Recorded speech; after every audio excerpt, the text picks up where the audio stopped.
The Sussexes have had a trajectory that's been almost completely downhill since they've arrived in the United States after the initial excitement of having them. And that is owing largely to the fact that they're self-promoting, and they did exactly what the late beloved Queen asked them not to do, which was to monetize their connections to Harry's family. And it's easy to understand why, because that's the most interesting thing about this couple. There was great excitement, and I may point out, as there was initially in the UK, this was, our chance at actually having some royalty in the United States, where people, I might add, don't necessarily really grasp what royalty is all about.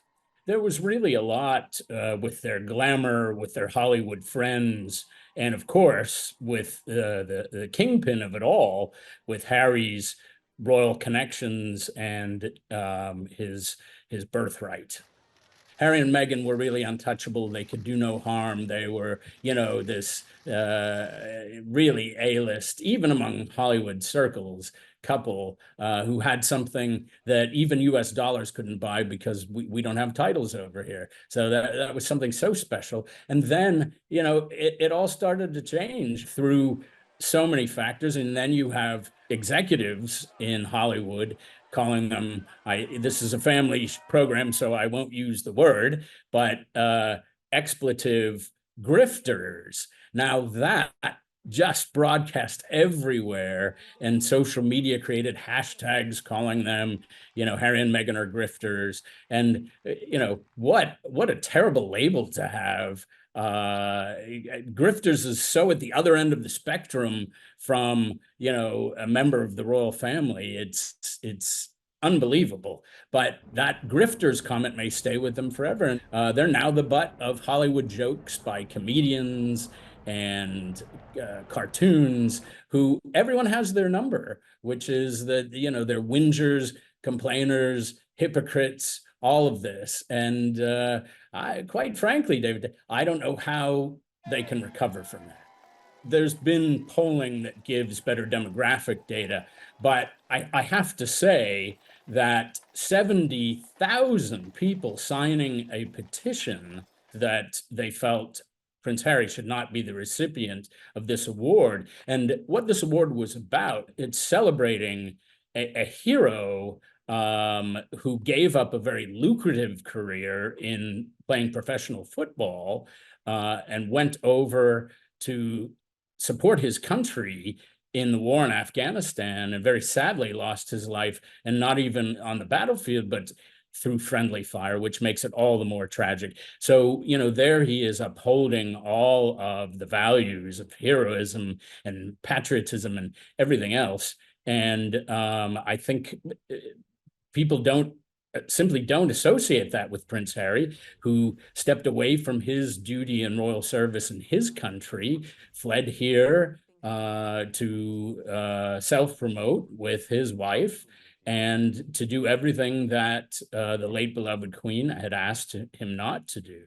So not to mention that Harry has gotten involved, as is his wife, in divisive political issues in the United States, which makes him, not well received in all quarters. So I can understand how Pat Tillman, the hero who was killed in Afghanistan, how his mother might object, calling Harry a divisive figure, because a lot of us see him as that.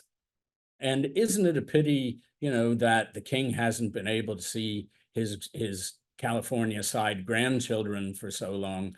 That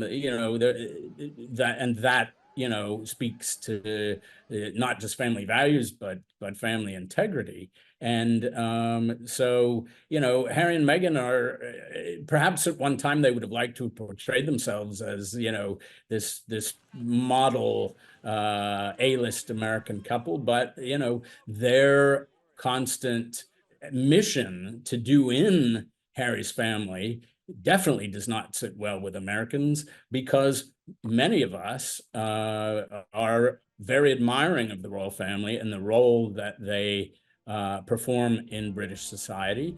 And it's very unseemly to air one's dirty laundry in public, no matter if you're British or American.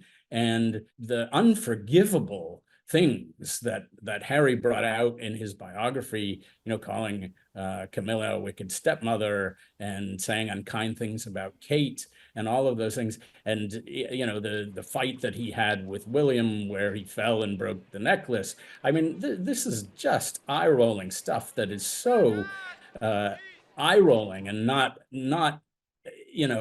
dignified for a member of the royal family or even a former member of the royal family. So it's no wonder that people have gone off them on both sides of the Atlantic. They're part of the Hollywood scene where, as I'm sure you know, the Academy Awards have become a big whinge fest against establishment politics. And definitely when Donald Trump was in the White House, they took every opportunity in Hollywood, as they continually do, to take pot shots at him, so that even Hollywood award shows were, as you say, lecturing and hectoring. And I think Americans are fed up with that. We'd prefer to go to the movies, most of us, and simply be entertained rather than having messages constantly broadcast to us. And Harry and Meghan are very much part of that culture, so that, unlike the royal family, the working members of the royal family in Britain who show up, who cast a positive light on others, on the service of others, and celebrate their country, Harry and Meghan always seem to be complaining about something.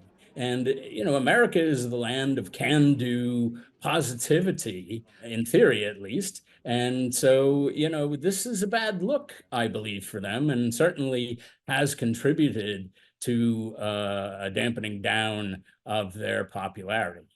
I think the pandemic was a remarkable time. Certainly, it was a time for reflection, and it was a time when the forces of woke sort of moved in and asserted themselves. And now that that's somewhat behind us, the pandemic times, people don't constantly want to be browbeaten, lectured, hectored at. And Harry and Meghan seem not to have taken this on board. They seem to be tone deaf to this.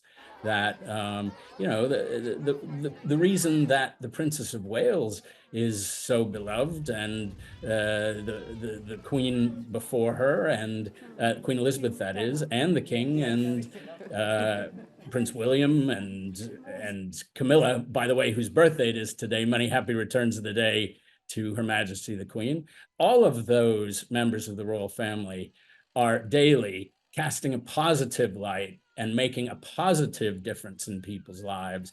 And when they get involved with charities, they're doing enormous amounts of good things to raise visibility for those charities. And they are just the best kind of public servants. And part of the confusion is that in America, we don't have a royal family. We don't have anyone that sits above politics and can shine a positive light on others, on their country. And so for Americans, that's a bit harder to understand, because everyone simply sees Harry and Meghan, even in their royal roles, as celebrities, which now, of course, they've become, and not even A-list celebrities anymore.